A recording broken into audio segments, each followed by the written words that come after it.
So இப்போ பார்த்தீங்கன்னா, நம்ம சூப்பர் ஸ்டார் அவர்கள் வந்து ஜெயிலர் 2 படத்தில பயங்கர பிஸியா நடிச்சிட்டு இருக்காரு. அதே சேம் டைம் பார்த்தீங்கன்னா, ஜெயிலர் 2 படத்தில பாலகிருஷ்ணா வந்து ஜாயின் பண்ணியிருந்தது எல்லாத்துக்குமே தெரியும். இப்போ வந்து பாலகிருஷ்ணா போர்ஷன்ஸ் அப்படின்றது பார்த்தீங்கன்னா, படத்தில 30 மினிட்ஸ் இருக்கு. அது மட்டும் இல்லாம பாலகிருஷ்ணா போர்ஷனுக்கு பார்த்தீங்கன்னா, நம்ம சன் பிக்சர்ஸ் வந்து ₹20,00,00,000 வந்து குடுத்துருக்காங்க அப்புறமே சொல்லப்படுது. ஸோ இந்த ₹20,00,00,000 வாங்கிட்டு அவரு பார்த்தீங்கன்னா, படத்தில ஒரு செம்மையான கேமியோ பண்ணியிருக்காரு. ஸோ ஒரு 30 நிமிஷத்துக்கான ஒரு ஃபைட் சீக்வென்ஸ்க்கு அவர் வராரு அப்புறமே சொல்லப்படுது. ஸோ இந்த ஒரு விஷயம் தான் பார்த்தீங்கன்னா, இப்போ சோசியல் மீடியால பயங்கரமா போயிட்டு இருந்துச்சு. அது மட்டும் இல்லாம அடுத்தடுத்த அப்டேட்ஸ் வந்து கூலி படத்துலேருந்து என்ன வருது அப்புறமா எதிர்பார்த்துருக்காங்க. இன்னொரு பார்த்தீங்கன்னா ஜெயிலர் படத்துலேருந்து அப்டேட் வருது. நிறைய பேர் பார்த்தீங்கன்னா படத்தோட செட்ஸில் வந்து ஜாயின் பண்ணியிருக்காங்க.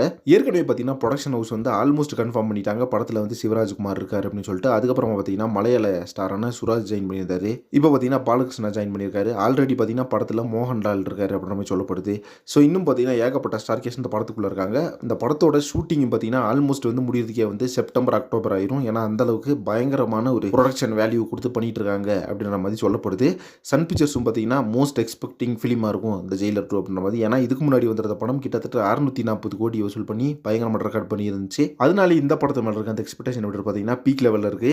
ஸோ வெயிட் பண்ணி பார்க்கலாம் ஜெயிலர் 2 படத்தில் அடுத்தடுத்த சம்பவங்கள் வந்து என்ன பண்ணுறாரு அப்படின்னு சொல்லிட்டு. அது மட்டும் இல்லாமல் நம்ம சூப்பர் ஸ்டாரோட அடுத்தடுத்த படங்கள் பார்த்தீங்கன்னா மேசிவான ஒரு லைன் அப்ஸ் இருக்கு. வெயிட் பண்ணி பார்க்கலாம் நம்ம தலைவர் எந்த அளவுக்கு இறங்கி சம்பவம் பண்ணுறாரு அப்படின்னு சொல்லிட்டு. இப்போ பார்த்தீங்கன்னா இந்த படத்தில் பாலகிருஷ்ணா வந்து ஃபைனலில் வந்து கேமியோ சீக்வன்ஸ் வந்து படத்தில் கொடுத்துருக்காரு அப்படின்னு சொல்லப்படுது. இதை பற்றி உங்கள் ஒப்பீனியன் என்ன அப்படின்றத கமெண்ட் பாக்ஸில் ஷேர் பண்ணுங்கள். நெக்ஸ்ட் ஒரு இன்ட்ரெஸ்டிங் பண்ணுறேன். Thank you so much.